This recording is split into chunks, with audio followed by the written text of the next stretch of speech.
السلام علیکم دوستو، میں ہوں عمران ٹی وی چینل کے ساتھ۔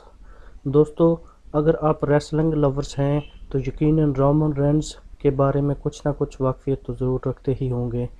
انہیں دا شیلڈ کا پاور ہاؤس بھی کہا جاتا ہے۔ یہ ایک ایسے ممبر ہیں جن کی لک ہمیشہ سے آؤٹ کلاس رہی ہے۔ حالیہ چند دنوں میں رومن رینز کی بیماری اور ان کے ریسلنگ کو خیر آباد کہنے کی خبریں ہر طرف زیر گردش ہیں، جو سب کے لیے شاکنگ ہیں۔ آج کے مختصر ویڈیو میں ہم رومن رینز کے متعلق چند ایسی چیزیں بیان کرنے جا رہے ہیں جن کے بارے میں شاید آپ پہلے سے نہیں جانتے ہوں گے۔ تو چلیں ویڈیو سٹارٹ کرتے ہیں۔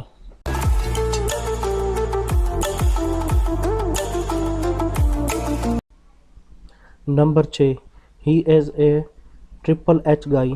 دوستو، رومن رینز ہمیشہ سے ہی ٹرپل ایچ کے منظور نظر ہیں، بلکہ آپ یہ بھی کہہ سکتے ہیں کہ انہیں WWE میں متعارف کروانے والے کوئی اور نہیں بلکہ خود ٹرپل ایچ ہی تھے۔ ہم سب یہ بات جانتے ہیں کہ WWE کے سب سے زیادہ بڑے فیصلے وینس میکمان ہی لیتے ہیں۔ ان کا فیصلہ تمام چیزوں پر حتمی سمجھا جاتا ہے۔ وینس میکمان اور ٹرپل ایچ نے رومن رینز کو ہمیشہ سے ہی ان 4 لوگوں میں شمار کیا جاتا جو کمپنی کے لیے سب سے زیادہ منافع بخش اور لکی سمجھے جاتے ہیں۔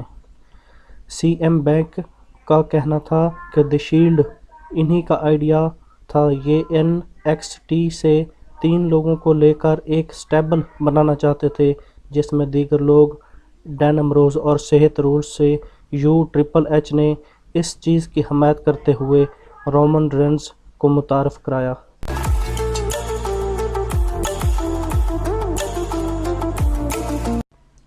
نمبر 5، ہی آئیڈیلائز برٹ ہارٹ۔ دنیا میں ہر کوئی کسی نہ کسی کا فین ہوتا ہے۔ رومن رینز کے مطابق برٹ ہارٹ دل و جان سے فین ہے۔ ان کے مطابق انہیں برٹ ہارٹ سے اتنی عقیدت ہے جتنی شیڈ برادر ڈین امبروز سے محبت۔ برٹ ہارٹ کے بارے میں بات کرتے ہوئے رومن رینز نے ایک انٹرویو میں کہا تھا کہ جب بھی برٹ ہارٹ شان و شوکت کے ساتھ رنگ میں اترتے تھے اور اپنی لیدر جیکٹ میں ملبوس ہوتے تھے اور اپنا چشمہ کسی رنگ میں بیٹھے بچے کو دے دیتے تھے تو میں ہمیشہ سے ہی اس بات کا خواب دیکھتا تھا کہ کاش وہ بچہ میں ہی ہوتا۔ یہی نہیں، رومن رینز اب بھی برٹ ہارٹ کو اپنے میچز میں کاپی کرتے ہیں اور اس بات پر فخر بھی محسوس کرتے ہیں۔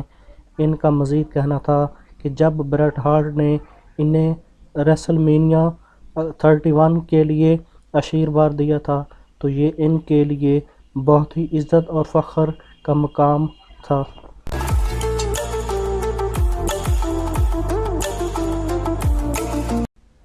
Number 4، Roman Reigns did not want to be a wrestler.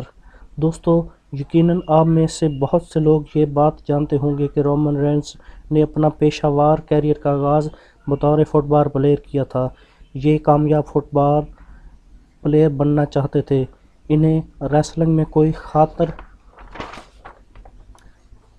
خواہ دلچسپی بھی نہیں تھی، تاہم ان کا تعلق ایک ایسی فیملی سے تھا جو ریسلنگ میں بہت سا نام کما چکے تھے، جہاں تمام بچوں کو صرف ریسلر بننے کی ٹریننگ ہی دی جاتی تھی، مگر پھر بھی انہوں نے فٹ بال ہی کو منتخب کیا اور اپنے کالجز میں خود کو ایک اچھا فٹ بالر ثابت کروایا۔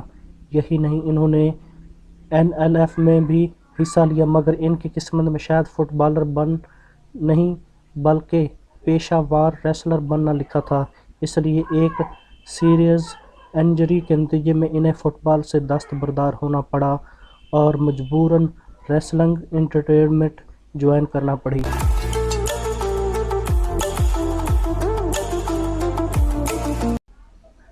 Number 3، he is a half Italian.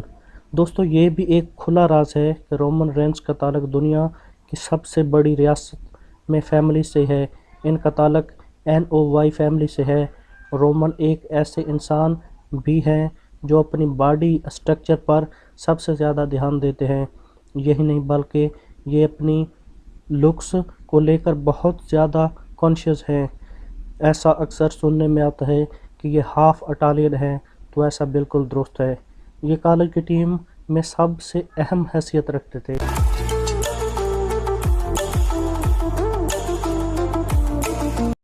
Number 2، he became a father in earlier 20s۔ دوستو، رومن رینز کو ایک نظر دیکھنے کے بعد سب سے پہلا کام جو کوئی بھی کرتا ہے وہ یہ ہے کہ اسے internet per on line search کرتا ہے۔ رومن رینز کبھی اپنی پرسنل لائف کے متعلق میڈیا کے اندر زیادہ بات نہیں کرتے تھے۔ ان کا عام اپنی پرسنل لائف کے متعلق حال ہی میں لیے گئے ایک انٹرویو کے مطابق ان کی ایک 8-9 سال کی بیٹی ہے۔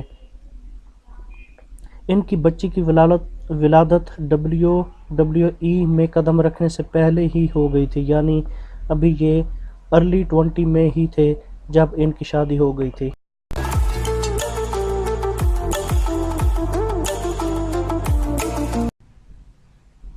نمبر 1، ہی از دا راکس کزن۔ دوستو، آپ یقیناً دی راک سے بھی واقف ہی ہوں گے، کیسے نہیں ہوں گے، یہ بھی ایک مشہور پیشہ ورانہ ریسلر اور نامور ہالی ووڈ ایکٹر بھی ہیں۔ مگر یہاں قابل ذکر بات یہ ہے کہ دی راک اور رومن رینز ایک دوسرے کے قریب ہونے کے ساتھ ساتھ ایک دوسرے کے کزن بھی ہیں۔ شاید آپ کے لیے یہ بات بحث دلچسپی ہوگی کہ دی راک اور رومن رینز ایک دوسرے کے ساتھ رنگ میں لڑ بھی چکے ہیں اور دونوں ایک دوسرے کو ہرا بھی چکے ہیں۔ جی ہاں، یہ سچ ہے، مگر سب محض انٹرٹینمنٹ پرپزز کے لیے ہی ہے۔